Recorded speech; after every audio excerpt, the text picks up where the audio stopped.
Hello বন্ধুরা, কেমন আছো সবাই? আশা করি সবাই ভালো আছো। আমার চ্যানেলে সবাইকে স্বাগত। আমার আজকের রেসিপি ভাপা সন্দেশ। এই ভাপা সন্দেশ বানাতে একদমই সময় লাগে না আর খুব কম উপকরণে হয়ে যায়। তবে দেখে নিই কেমনভাবে আমি এই ভাপা সন্দেশটা তৈরি করেছি। আমি এখানে দুধ নিয়ে নিয়েছি, এখানে 750 মতন দুধ আছে। আর আমি গরু দুধ নিয়েছি, আর নিয়েছি ভিনিগার, আর এটা হচ্ছে ছানা কাটার পাউডার, আর রয়েছে লেবু। তবে আমার যেটা সুবিধা মনে হবে আমি সেটা দিয়ে করে নেব। তো আমি দুধটা জাল করে নিয়েছি। দুধটা জাল করে নিয়ে আমি গ্যাসের ফ্লেমটা বন্ধ করে দিয়েছি। এবার আমি ছানা কাটার যে পাউডারটা আছে সেটা দিয়ে আমি ছানাটা কেটে নিচ্ছি। ভিনিগার দিয়ে কাটাতে চাইলে তো এক ঢাকনা ভিনিগার আর এক ঢাকনা মতন জল বা 2 ঢাকনা জল মিশিয়ে কাটানো যাবে। আজকে আমি ছানা কাটার পাউডারটা দিয়ে আমি ছানাটা কেটে নিলাম।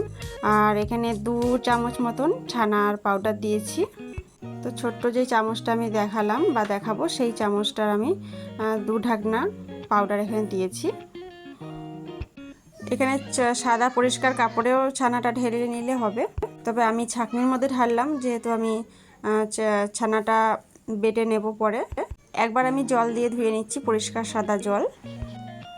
তো ছানাটা আমি ধুয়ে নিয়ে কিছুক্ষণ জল ঝরানোর জন্য আমি রেখে দেব। জলটা ঝরে গেছে পুরোপুরি। এবার আমি একটা মিক্সি জারের মধ্যে নিয়ে নিচ্ছি, এটা আমি একটু বেটে নেব।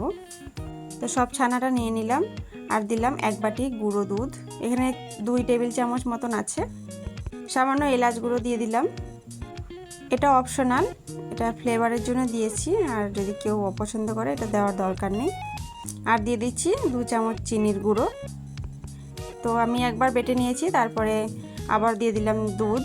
এখানে 4 টেবিল চামচ আমি দুধ দিয়েছি, দিয়ে একটা সুন্দর পেস্ট তৈরি করে নিয়েছি।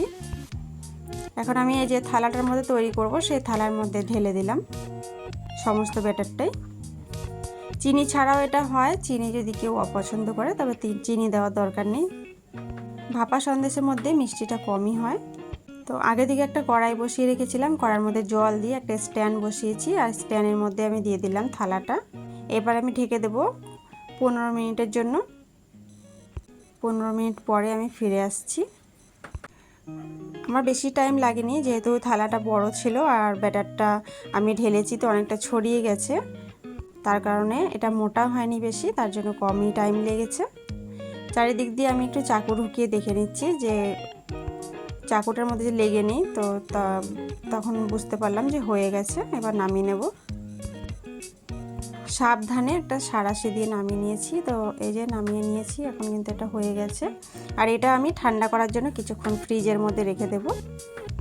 আধা ঘন্টা পরে আমি ফ্রিজ থেকে বার করে নেব। আধা ঘন্টা পরে ফ্রিজ থেকে বার করে নিয়েছি। তো সাইডটা আমি চাকুটা দিয়ে ছাড়িয়ে নিয়েছি। যেহেতু পাতলা করে লেয়ারটা ছিল তার জন্য কিন্তু এটা বার হয়নি। আমি এইভাবে কেটে কেটে বার করছি। এটাতেও অসুবিধা নেই, কোনো সুবিধাই ছিল, মানে সুন্দরভাবে বের হয়েছে। তো সাইডটা ছাড়ানোর পরে আমি মাঝখান থেকে এরকম করে পিস পিস করে কেটে নিচ্ছি। তারপরে আমি সুন্দর করে তুলে নেব। ছোট্ট একটা কিছু দিয়ে তুলে নিতে হবে। ছোট চামচ বা ছোট এই ধরনের কোনো কিছু দিয়েই তুলতে হবে। কত সুন্দর বের হয়ে আসছে। খেতে কিন্তু একদম দোকানের যে ভাপা সন্দেশ হয় সেইটার মতনই কিন্তু টেস্ট হয়েছিল। এক এক করে আমি পিসগুলো বার করে নিচ্ছি। এই রেসিপিটা কেমন লাগলো জানাতে ভুলো না কমেন্ট করে। ভালো লাগলে শেয়ার করো আর চ্যানেলটা সাবস্ক্রাইব করে আমার পাশে থেকো। এবার আমি পরিবেশন করে নেব। অন্য একটা প্লেটে আমি সাজিয়ে নিয়েছি। তো ভিডিওটা আমি এখানেই শেষ করছি। আবার চলে আসবো অন্য কোনো ভিডিও নিয়ে। কোনো রকমের ভিডিও যদি দেখতে চাও তবে সেটা কমেন্ট করে আমাকে জানাতে পারো। আজকের মতন এখানেই শেষ করছি। আর এতক্ষণ আমার পাশে থাকার জন্য অনেক অনেক ধন্যবাদ।